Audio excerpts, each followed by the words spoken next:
पृथ्वी पर सबसे पहले जीव का आविर्भाव कैसे हुआ? इस रहस्य की खोज में वैज्ञानिक आज भी लगे हुए हैं। इसके बारे में उन्होंने बहुत सी बातों का पता लगा लिया है और आज भी उनका अनुसंधान जारी है। उनकी गवेषणाओं से भविष्य में हमें पृथ्वी और जीवन के बारे में और भी बहुत से तथ्यों का पता चलेगा और तभी हम इस प्रश्न का पूरा उत्तर दे सकेंगे। हम केवल उन्हीं बातों की चर्चा करेंगे जिनके बारे में पूरी जानकारी हो चुकी है। वे बातें कौन सी हैं? पहली बात तो यह है कि प्राण या जीवन कोई अलौकिक वस्तु नहीं है।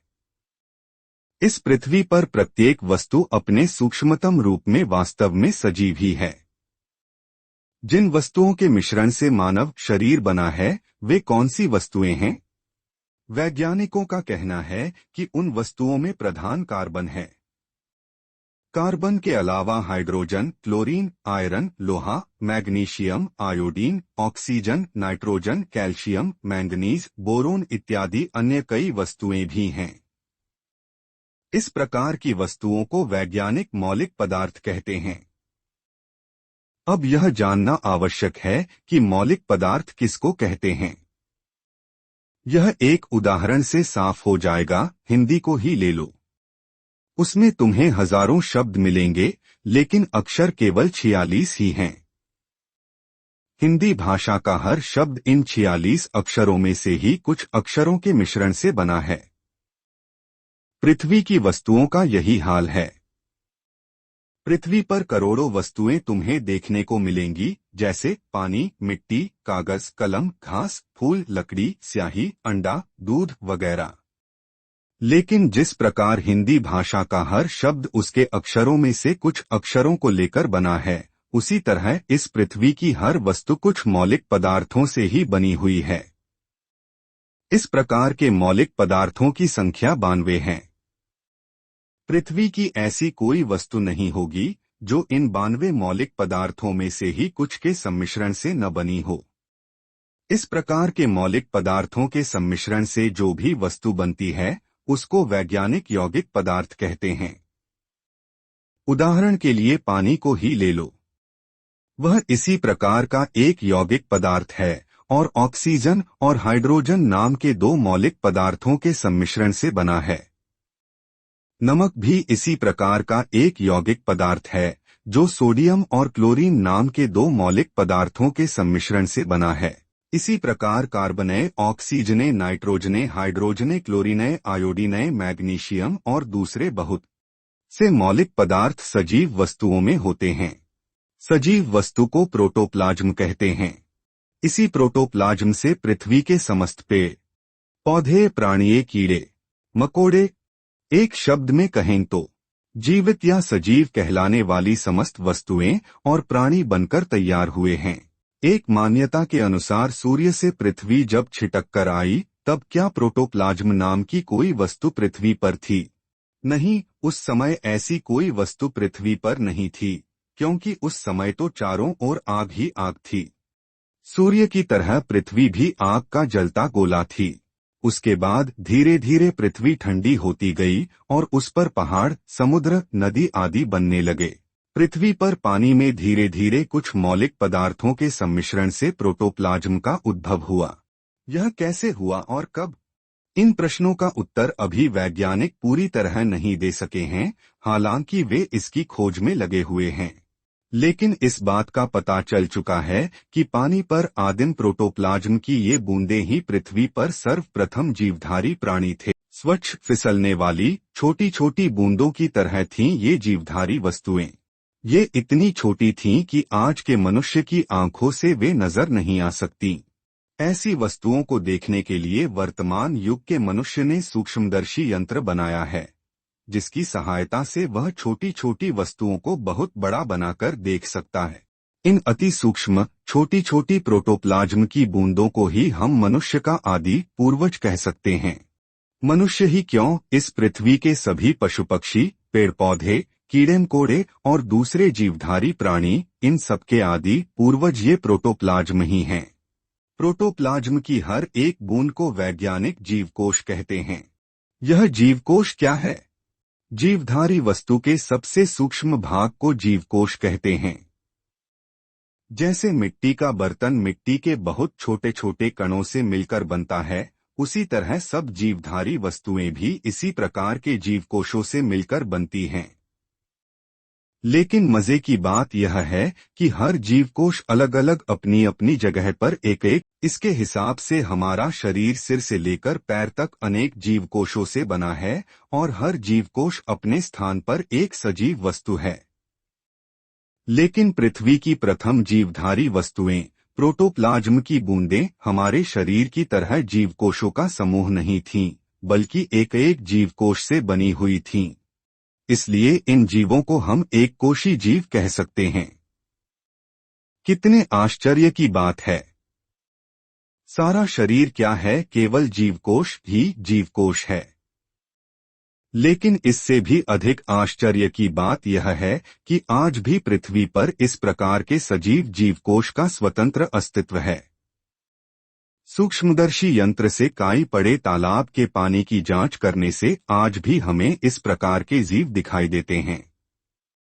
उनका नाम है एमीबा। एमीबा को देखकर हम अंदाज लगा लेते हैं कि आदिम युग में समुद्र के पानी में जिन प्रोटोप्लाज्म की बूंदों का जन्म हुआ था, वे देखने में किस प्रकार की थीं और किस प्रकार जिंदा रहती थीं। एक कोशी जीव सूक्ष्मदर्शी से देखने पर काई पड़े तालाब के ये एक कोशी जीव शक्ल में बड़े अजीब लगते हैं। इनका सारा शरीर अंडे की सफेदी की तरह साफ, चिकना और गिलगिला होता है।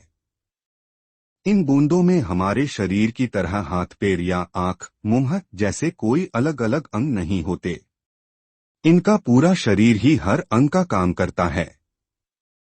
उस पूरी बूंद को हम उस सजीव वस्तु का मुंह भी कह सकते हैं, पैर भी कह सकते हैं और पेट भी कह सकते हैं। आगे बढ़ने के लिए वह अपने शरीर के किसी भाग को आगे धकेल देता है। इस भाग को हम झूठा पैर, स्यूडो पॉड भी कह सकते हैं। यह एक भाग आगे धकेलने के बाद उसका सारा शरीर उसी तरफ लुढ़क जाता है। जब कोई खाने का दाना उसको मिलता है तो वह सारे शरीर को टेढ़ा मेढ़ा और गोलमोल करके सारे दाने को जकड़ लेता है। उसके बाद पूरे दाने को वह अपने अंदर सोख लेता है। इसलिए उसके सारे शरीर को हम मुंह भी कह सकते हैं और पेट भी। इनके बच्चे भी अजीब तरह से जन्म लेते हैं। बाहर से इस प्रकार की वस्तुओं को अपने अंदर सोख लेने से उनका शरीर बढ़ने लगता है। बढ़ते बढ़ते शरीर दो भागों में विभक्त हो जाता है।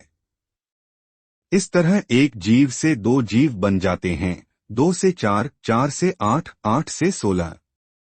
इस प्रकार इसका वंश बराबर बढ़ता जाता है। हजारों साल तक पृथ्वी पर जीवधारी प्राणी नाम की केवल एक ही वस्तु थी, यही एक कोशी जीव। फिर धीरे धीरे ये जीव छोटे छोटे झुंडों में इकट्ठे होने लगे और यह एक एक झुंड एक एक नए जीवधारी प्राणी का रूप लेने लगा, जिसका शरीर एक कोश से नहीं बल्कि हजारों जीव कोशों से मिलकर बना था। नए जीवधारी प्राणी में धीरे धीरे शरीर की 5 विभिन्न प्रकार की आवश्यकताओं को पूरा करने के लिए भिन्न भिन्न अंग बनने लगे, जिनका काम स्वतंत्र होता चला गया। कुछ जीवकोशों पर चलने फिरने की जिम्मेदारी पड़ी तो कुछ को बच्चे पैदा करने का कर्तव्य निभाना पड़ा, कुछ पर कुछ और भार पड़ा। इस तरह बदलते बदलते इस सजीव वस्तु में भी धीरे धीरे परिवर्तन आने लगा और नए प्रकार के जीवधारी प्राणी बनने लगे। अब पानी में नजर आने लगे सिवार, काई और हरे हरे छोटे छोटे पौधे। ये पौधे आदिम एक कोशी जीव के ही वंश में से हैं और वर्तमान पेड़ पौधों के पूर्वज हैं। कुछ पेड़ पानी के अंदर ही रह गए, कुछ धीरे धीरे पानी के किनारे अपनी जड़ें जमाने लगे। उस समय तक पृथ्वी के पहाड़, पर्वत और भूमि पर कहीं भी प्राणी तो क्या, पौधों का भी कोई नाम निशान न था।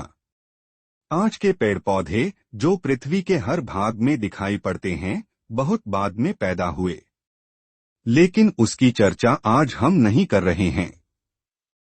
इस समय तो हम मनुष्य के जन्म के विषय की ही चर्चा कर रहे हैं। इसलिए आज हम यहाँ इस बात की चर्चा नहीं करेंगे कि आदिम एक कोशी जीव से आदिम वनस्पति का जन्म कैसे हुआ और इस आदिम वनस्पति से सारी पृथ्वी पर पेड़ पौधे कैसे फैल गए। वनस्पति जगत की बात छोड़कर हम सिर्फ प्राणी जगत की बात करेंगे, विशेष रूप से इसकी कि किस तरह प्राणिजगत के परिवर्तन से आज के मनुष्य का जन्म हुआ। पृथ्वी पर जिन प्राणियों का आविर्भाव हुआ है वे सब उसी एक कोशी जीव के वंश में से हैं और उनका जन्म पानी में ही हुआ। करोड़ों साल पहले जब ये जीव झुंडों में इकट्ठे होने लगे और नए प्रकार के जीवों में परिवर्तित होने लगे तो वे दो प्रकार के झुंडों में विभक्त हो गए। एक प्रकार के झुंडों से पैदा हुए पेड़ पौधे और दूसरे प्रकार के झुंडों से जन्मे सजीव प्राणी। आजकल के तमाम पेड़ पौधे, लता, सिवार, काई इत्यादि सब पहले झुंड के वंश में से हैं और आजकल के पशु पक्षी, कीड़े मकोड़े, जीव जंतु और जानवर दूसरे वंश में से हैं। धीरे धीरे दूसरे वंश के झुंड अलग अलग रूप धारण करने लगे, कीड़े मकोड़े, केंचुए, घोंघे इत्यादि। आगे चलकर इनमें से एक अद्भुत ढंग का प्राणी सबसे आगे निकल गया। इस प्राणी को वैज्ञानिक ट्राइलोबाइट कहते हैं। करीब 20 करोड़ साल तक इस ट्राइलोबाइट का जन्मा पानी में एकाधिपत्य रहा। कोई पानी के अंदर कीचड़ में फंसकर रहता, कोई पानी के ऊपर तैरता। वे अपने खाने का प्रबंध भी पानी में से ही करते थे। इनके शरीर के ऊपर एक खास तरह की केंचुली होती थी, जिसकी वजह से ट्राइलोबाइट का फॉसिल करना आसान था। इनके बच्चे भी होते थे, इसलिए बहुत से बच्चे नष्ट हो जाने पर भी इनके वंश का नाश नहीं होता था। वर्तमान युग में भी पृथ्वी पर ट्राइलोबाइट के कुछ वंशधर जीवित हैं, जैसे बिच्छू, केकड़ा इत्यादि। लेकिन उस आदिम ट्राइलोबाइट का तो अब इतिहास ही शेष रह गया है। करीब 20 करोड़ साल जल जगत पर राज करने के बाद आदिम ट्राइलोबाइट विलुप्त हो गए। इस बीच में साफ पानी के नीचे एक नए प्रकार के जीव दिखाई पड़ने लगे। उनको कहा गया है ऑस्ट्रोकोडार्म। उनका मुंह छछूंदर जैसा था। मुंह में जबड़े नहीं थे और इसलिए वे किसी वस्तु को चबाकर नहीं खा सकते थे। तो फिर वे किस तरह कीचड़ के बीच में मुंह डालकर वे खाने को चूसकर खाते थे। हाँ, उनके शरीर में एक और जरूरी अंग दिखाई देने लगा था। उसका नाम है मस्तिष्क। मस्तिष्क नाम की एक वस्तु इतनी कीमती क्यों है? क्योंकि मनुष्य में मस्तिष्क ही सबसे मुख्य वस्तु। इसी से तमाम इंद्रियां काम करती। इसी की मदद से हम देखते हैं, सूंघते हैं, सुनते हैं, स्वाद लेते हैं, छूते हैं।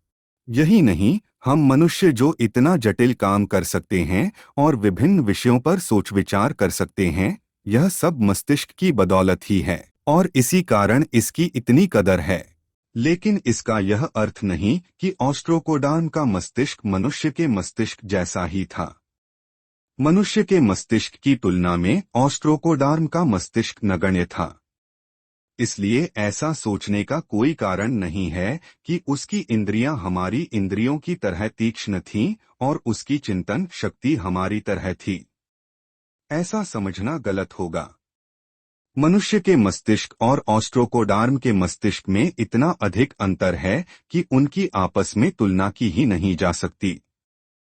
परंतु ऑस्ट्रोकोडार्म के सिर में मस्तिष्क का होना ही पृथ्वी के इतिहास में एक ऐसी घटना है जिसका बहुत बड़ा महत्व है, क्योंकि इससे पहले किसी भी जीव के मस्तिष्क होने का कहीं भी प्रमाण नहीं मिला है। ऑस्ट्रोकोडार्म का मस्तिष्क कितना ही स्थूल और सीधा सादा क्यों न हो, लेकिन उसके कारण वह उस युग का सबसे श्रेष्ठ प्राणी हो गया। आज जिस तरह मनुष्य इस युग का सबसे श्रेष्ठ प्राणी समझा जाता है, उसी तरह यह छछूंदर जैसे मुंहवाला और जबड़ा विहीन ऑस्ट्रोकोडार्म 7.5 करोड़ साल तक अपने युग का सबसे श्रेष्ठ प्राणी बना रहा। बाद में धीरे धीरे इसी ऑस्ट्रोकोडार्म के वंशज बदलते बदलते आदिम मछली का रूप लेने लगे। क्या आदिम मछली के शरीर में मस्तिष्क था? हाँ, था। लेकिन इसके अलावा उसमें एक और भी वस्तु थी और वह थी रीढ़ की हड्डी। ऑस्ट्रोकोडार्म के शरीर में रीढ़ की हड्डी नहीं थी। पृथ्वी पर रीढ़ की हड्डी वाला प्रथम प्राणी मछली ही था। रीढ़ की हड्डी वाले प्राणियों को मेरुदंडी वर्टिब्रेट कहते हैं। आज हमें बहुत से जीव जंतु मिलते हैं जिनके रीढ़ की हड्डियां हैं, लेकिन ये सब उसी आदिम मछली के वंशज हैं। रीढ़ के अलावा इनमें एक और चीज दिखाई दी मछली के मुंह में, और वह थी जबड़ा। जबड़े की वजह से वह चबाकर खाना खा सकती थी। इसके अलावा उसके शरीर में एक और नया अंग था। वह क्या? वह था उसका डैना। डैने को हिला चलाकर और पूंछ हिलाकर मछली पानी में तैर सकती है और इधर से उधर आ जा सकती है। जिंदा रहने के लिए कितनी सुविधा हो गई। इतनी सुविधा थी, इसीलिए दूसरे प्राणियों की अपेक्षा ये मछलियां ज्यादा दिन जिंदा रह सकीं। धीरे धीरे पृथ्वी का सारा जलभाग मछलियों से भर गया और करीब 5 करोड़ साल तक मछलियां ही प्राणियों में सर्वश्रेष्ठ जीव बनी रहीं, ठीक उसी तरह से जैसे आज हम मनुष्य पृथ्वी के सर्वश्रेष्ठ जीव हैं। आपको वीडियो अच्छी लगी है तो चैनल को सब्सक्राइब कीजिए और वीडियो को लाइक कीजिए। आपको वीडियो कैसी लगी इसके बारे में कमेंट्स जरूर करें। शीघ्र आ रहा है भाग 2।